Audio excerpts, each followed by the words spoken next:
Greetings to one and all. I'm back again, Dr. Rachna Rastogi, today speaking about drafting effective proposals. In one of my previous slides, I have talked about report writing, that journey of a report writing, how to prepare it. It is a report is a draft, we can say a technical draft, which reports the incidents of the past, which is based on the facts and events which has occurred in the past. Quite contrary to report writing, proposal is a proposed summary to be executed in future. So the entire thing, what we have to keep in mind, that entire thing what we are presenting to our draft is going to be executed. It is for the approval of the management, it is for the acceptance of the committee to whom we are submitting our proposal. So proposals must be very convincingly designed, should have a persuasiveness, it should run throughout the draft what we are proposing. Now, another very important thing, that what are the types of proposal? Considering the very purpose, that what are its type? First of all, there are solicited proposals which has been asked by the management, maybe the HOD or the person who is wanting you to prepare a draft. So considering the guidelines given by that company, we should prepare a draft. Unsolicited proposals, the query which has not been floated, which has not been asked by anybody, just for our improvement purpose or for the betterment or advancement, we are submitting it as an idea to the management. So now see, technical proposal, it is a document that outlines how we deliver a specific project. Specifications, specs of the project is the guiding word, keyword here, that what we are recommending. Since we are proposing something, then it has to have a loud voice, it has to have a clarity. Loud sim means like it should have a clarity, persuasiveness, effectivity, a convincing approach, so that it has been accepted by the one to whom we are submitting it. It should demonstrate our expertise, our approach, our in-depth research and everything. Also the value proposition, often it is used to suggest a plan or idea for the funding of the proposal. Now starting with the format, title page is the cover page, in which the name of the submitter, the one who is submitting the proposal, name, contact information, date of submission, everything clearly mentioned, with the logo of the company for whom you are working. Table of contents, like list of sections and subsections with the page number, with clarity that what are the subsections. Suppose the advantages, benefits, research, recommendation, cost estimation, everything is should be numbered and be mentioned in the table of content, the first page. Executive summary, a concise overview of the proposal which summarize that what is the journey involved in the preparation of this proposal, how much in-depth research framework you have done, the that has to be critically analyzed, the entire thing of the proposal in through keywords. Now coming on to the introduction part, present the background and context for the proposal, explain why this proposal is necessary. Explaining, see, for any kind of technical writing, the basic thing what we have to remember is what is the purpose, how we have collected the data, what are going to be the implications, and how it is going to be benefited for the person or for acceptance of the thing. So what, how, where and why, these are the very important questions we should clearly and specifically answer in our technical writing. What is the objective? As I told, that what is the purpose, why we are explaining, why we are submitting as an idea, if, what will be the implications if we accept or replicate the same thing, advantages we will reap out of it. So clearly state the objective or goals of proposal. What do you aim to achieve? If we begin with the end in mind, that what is our outcome? What should be the end outcome? Obviously, it must be that the intended audience should accept what we are submitting. So the aim is the acceptance, and for accepting the proposal, you need to have lot of persuasiveness and cohesiveness, comprehensiveness, and coherence in the entire draft. So that states clearly the purpose of our proposal. Methodology or approach. This is a very important thing. Proposal, the length of a proposal could be 1 page, 2 page, 5, or it could go up to 20 pages. But that has to summarize the entire framework, the entire work you have put into the collection of the data for for implementing the for advocating the philosophy, that how much research survey has been done, how many case studies has been reviewed, how many best practices have been assimilated, read and gone through into the entire journey of preparing a proposal. So proposal could be of one page, but the work you have done, the root work you have done, has to be very comprehensive, so that you can validate it and convincingly can put forward ki yes, you have done a great framework into the research, or in collecting the data, and based on evidences you are advocating this particular work. So the methodology or approach, the strategies you have done, has to be very convincingly, and I would recommend that very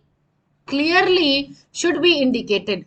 Best way to communicate the comprehensive framework is to show it through some charts, through some figures, through data. Statistically, if we represent the data, then it is more appealing rather than the lengthy drafts, which becomes very monotonous to read in the if we talk about technical writing. Scope of work: outline the specific task and activities that will be undertaken in the proposal clearly. Like now at this point, I would like to say that the important section of any proposal is the introduction, that why you are proposing, what are the nitty-gritties, and then comes the specifications, that these are the specifications required for execution of any project. Then comes the cost estimation section, that is very important.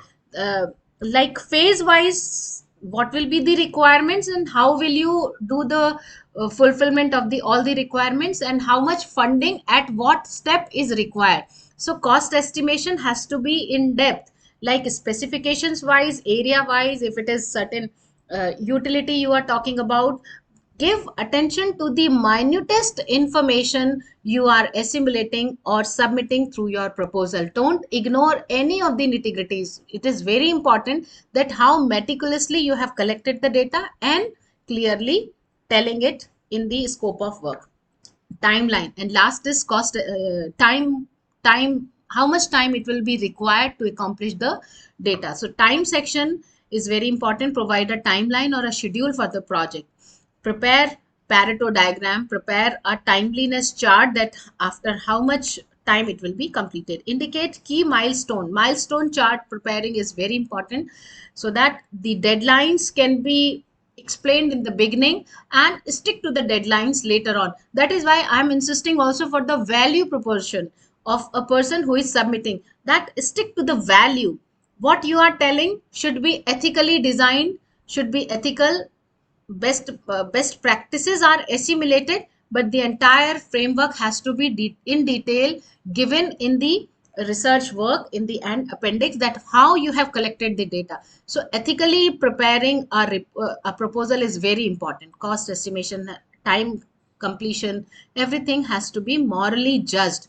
Judge it beforehand and then sell it to somebody else. Proposal is also a kind of a sales piece. Once you are selling it, then you should have all ethical standards in mind, that you will stick to the value. Value and ethics is something which always is given a top attention. That speaks quantum about the personal value and belief system that you are talking about. Budgeting is very important. As I told, that the cost estimation section should in detail give the idea about the project, funding, budgeting, how much it is required, specifications and everything. Resources and personal, don't even ignore the personal required, assistance required, raw material required, and the means every nitty gritty has to be clearly and explicitly explained in a proposal. That shows that how minutely you have observed all the information and included it.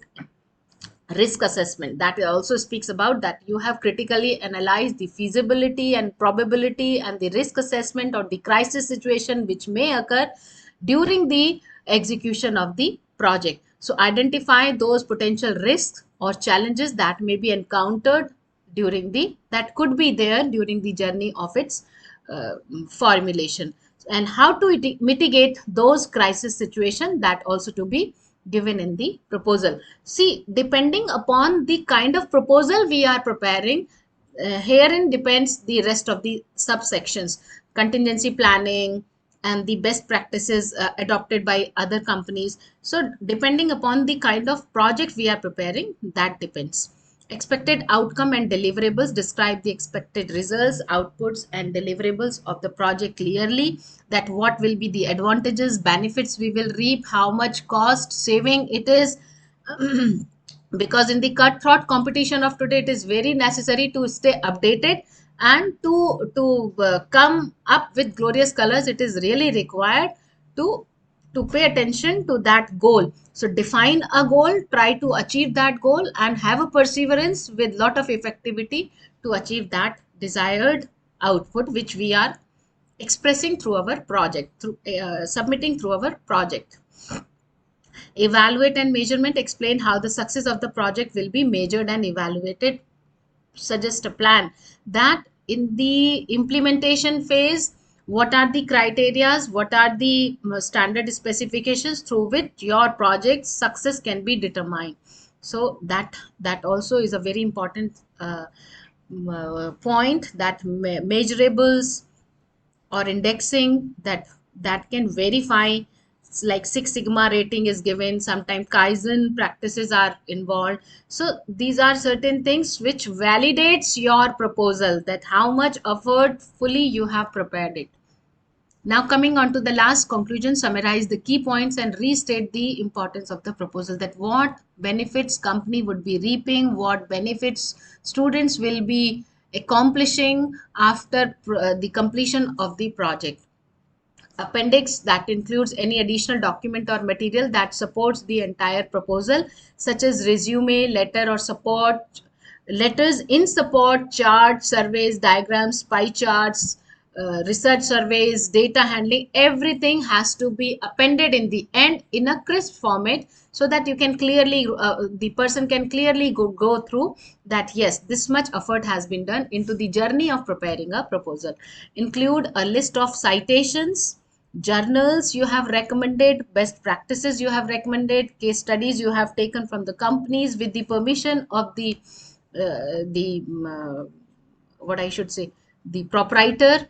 And then, depending upon the whether it is a research proposal, it is for funding or for granting certain proposal, or a business proposal, depending upon its subject content, we should measure the length of the proposal. So in a nutshell, if I summarize the entire thing: cost estimation section, time, accomplishment, benefits, advantages, starting with the introduction, and in the end emphasizing once again the need of the proposals acceptance. If we can pay attention to all these five heads, that means your proposal is a persuasive one. These days lot of templates are available in the market on net, but yes, of course my say would be on it that make your own effort, give realistic information, stick to the deadlines, clearly indicate the cost estimation and the problems which you might challenge, might face in the completion of the project. That has to be clearly indicated and presented through your proposal. So that's all for proposal from my side today. Thank you, and wishing you a very happy technical writing ahead.